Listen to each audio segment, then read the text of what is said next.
के प्रधानमंत्री श्री नरेंद्र मोदी जी ने तीसरी बार शपथ ली है और उसके बाद भाजपा के नेताओं में खुशी देखी जा रही है।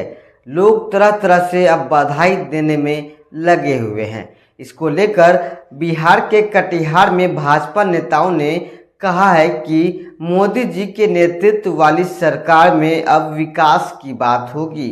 वहीं चुनाव में अब की बार 400 पार का नारा देने वाले प्रधानमंत्री श्री नरेंद्र मोदी जी ने इस बार अपना बहुमत भी नहीं ला पाए, जिसके बाद अपने सहयोगी पार्टियों के साथ मिलकर उन्होंने सरकार बनाई है।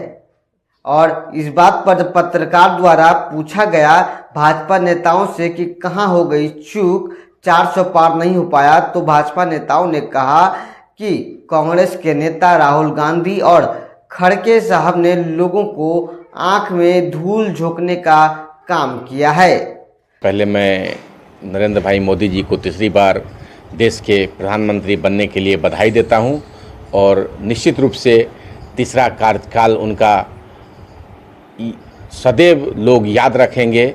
इस कार्यकाल में भी कई महत्वपूर्ण निर्णय एनडीए की सरकार लेने की काम करेगी मोदी जी के नेतृत्व में, और आगामी 10 साल का रोड मैप यह सरकार अभी बना चुकी है और क्या क्या इस 10 साल में करना है और देश को कैसे विकसित राष्ट्र बनाने का काम करना है। विपक्ष लगातार कह रही है नीतीश कुमार जो है अगले 1 साल 2 साल में पलट जाएंगे फिर। देखिए, ऐसा कुछ नहीं है। राजनीति में थोड़ा बहुत उतार चढ़ाव चलता रहता है। कहीं न कहीं कुछ कारण से जेडीयू हम लोगों से अलग हुई थी। अब फिर एक मजबूत गठबंधन के साथ नीतीश कुमार जी हम लोगों के साथ जुड़ गए हैं और आने वाले 25 का चुनाव में भी नीतीश के नेतृत्व में बिहार में चुनाव लड़ा जाएगा। इसलिए अब नीतीश कुमार जी हम लोगों के साथ मजबूती के साथ खड़े रहेंगे। नीतीश पहले कहा करते थे मट्टी में मिलना पसंद है, लेकिन भाजपा में जाना नहीं आ रहा। आज उन्हीं की वजह से सरकार बन पाई। राजनीति में ये सब चलता रहता है।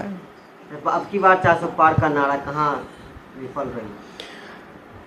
इसमें विपक्ष खास करके उत्तर प्रदेश के कुछ मतदाताओं को बरगलाने में कामयाब हो गई और चुनाव के बाद 1-1 लाख रुपया देने का झूठा वादा आदरणीय राहुल गांधी और खड़गे साहब का दस्तखत दिया हुआ बॉन्ड बांट करके लोगों को, गरीब अनपढ़ लोगों को बरगला कर वोट लेने का काम करने में सफल हो गई, जिसके कारण हम लोगों का 400 पार का नारा थोड़ा सा कम हो गया और यही कारण है। अयोध्या में जहां राम को लाए थे मोदी जी जैसे भाजपा के लोगों का कहना है, वहीं से हार का सामना करना पड़ा, क्या कारण रहा? अभी बताएं ना हम आपको कि यूपी में बरगलाने में विपक्ष कामयाब रहा, लोगों को गलत तर्क दे करके लोगों को बरगलाने का काम किया। और ये अयोध्या की जो बात है, तो अयोध्या विधानसभा में जहां मंदिर बना है उस विधानसभा में हम लोग लीड लिए हुए हैं। ऐसा नहीं है कि वहां से हम लोग हार गए हैं। कुछ जातीय समीकरण और कुछ विपक्ष के द्वारा जो लोगों को गलत संदेश देने का काम किया गया, उसके चलते हम वह सीट हारे हैं। क्या नाम है? बबन कुमार झा, भाजपा नेता, कटिहार, बिहार। देखिए, देश के यशस्वी प्रधानमंत्री माननीय नरेंद्र मोदी जी देश के तीसरी बार प्रधानमंत्री बन रहे हैं।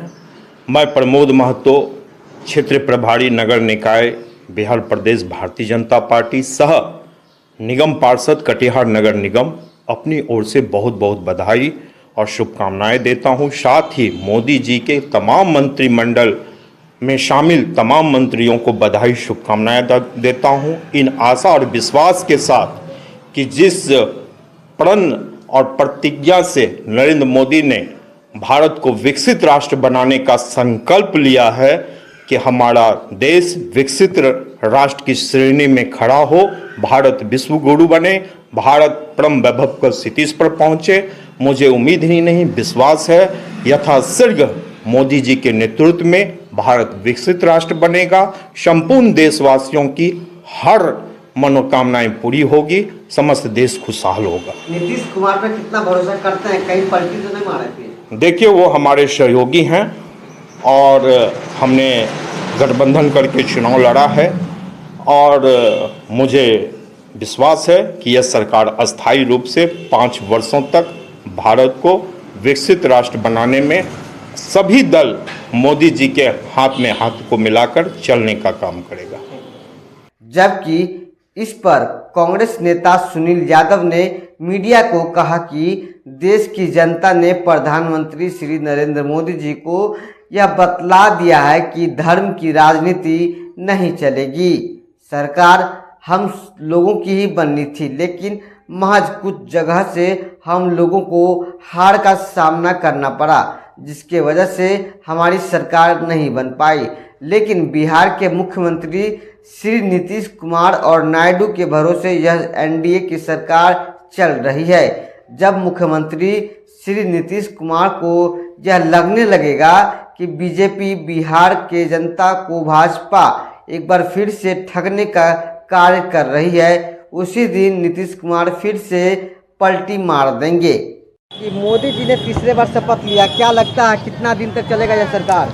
देखिए, मोदी जी तो माहिर है ना खरीद फरोख्त करने में।